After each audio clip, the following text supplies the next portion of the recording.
Hallo DLG Familie, na, wie geht's? इस video में है आपके लिए कुछ interesting listening task. So, los geht's! जो ऑडियो प्ले की जाएगी वो मैंने ली है शुबत फलाक की वेबसाइट से, जिसका लिंक डिस्क्रिप्शन बॉक्स में दे दिया गया है। ये बहुत ही अच्छी वेबसाइट है। इसमें आपको जर्मन के सारे लेवल्स की ग्रामर एक्सरसाइजेज मिलेंगे। कुछ ऑडियो टास्क भी हैं जिनको आप सॉल्व करके चेक कर सकते हैं कि आपका लेवल क्या है। ये ऑडियो जस्ट एक बार प्ले की जाएगी और उससे रिलेटेड जो आंसर्स होंगे वो आप मुझे कमेंट सेक्शन में शेयर करके बताइएगा। अब ज़रा सा हम टास्क को देख लेते हैं। नंबर 1 है Jana ist im Büro angekommen. Jana आई ऑफिस कितने बजे? 7 Uhr, 8 Uhr oder 11 Uhr. Nummer 2. Sie hat mit einem Kunden aus telefoniert. उसने टेलीफोन पर बात की एक कस्टमर से, जो कि कहाँ से है? Italian, Spanian oder Brazilian.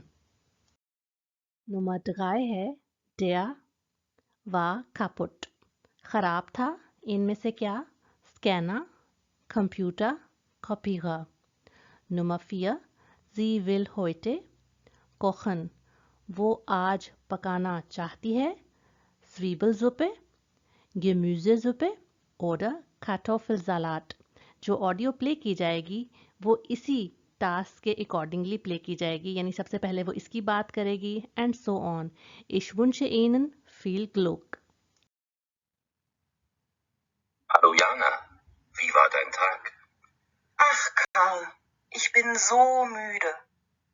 Heute Morgen bin ich um 8 Uhr im Büro angekommen. Zuerst habe ich alle E-Mails beantwortet. Das hat 3 Stunden gedauert, denn ich hatte sehr viele. Bis 11 Uhr habe ich also nur E-Mails geschrieben. Dann habe ich mit einem Kunden aus Italien telefoniert. Ich muss unbedingt wieder Sprachstunden nehmen. Mein Italienisch ist so schlecht. Dann hatte ich Mittagspause. Ich habe in der Kantine gegessen. Das Essen schmeckt dort ganz okay. Am Nachmittag um 2 Uhr sind die Gäste aus Brasilien angekommen. Ich habe ihnen die Firma gezeigt. Dann wollte ich einige Dokumente für sie fotokopieren. Aber der Kopierer war kaputt. Ich habe den Monteur in der Firma angerufen. Zum Glück ist er sofort gekommen. Um 17 Uhr hatte ich endlich Feierabend. Danach habe ich noch schnell im Supermarkt Gemüse, Obst und Brot eingekauft. Ich will heute Abend eine leckere Gemüsesuppe kochen. Kannst du bitte die Kartoffeln und die Karotten schälen? Natürlich. क्या ये audio आपको आसान लगी और आपको सारी बातें समझ आ गई? अगर हाँ तो फिर तो बहुत ही अच्छी बात है। लेकिन अगर आपको इसको समझने में मुश्किल पेश आई है तो इसका एक हल है, और वो ये है कि आप इसको बार बार प्ले करके सुने, इसको लिखने की कोशिश करें, तो इससे आपकी लिसनिंग बहुत ही इम्प्रूव हो सकती है।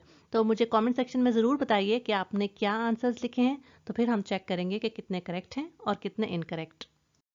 ये वीडियो आपको कैसी लगी मुझे ज़रूर बताएं, क्योंकि आपके फीडबैक का मैं हमेशा इंतज़ार करती हूँ। ये चैनल और वीडियोस अगर आपकी हेल्प कर रहे हैं तो अपने लैंग्वेज लर्निंग फ्रेंड्स के साथ इनको शेयर करना एक अच्छा आइडिया हो सकता है। किन टॉपिक्स पर आप वीडियोस देखना चाहते हैं ये भी मुझसे शेयर कर सकते हैं। मैं मिलती हूँ आपको नेक्स्ट वीडियो में। बिस dann!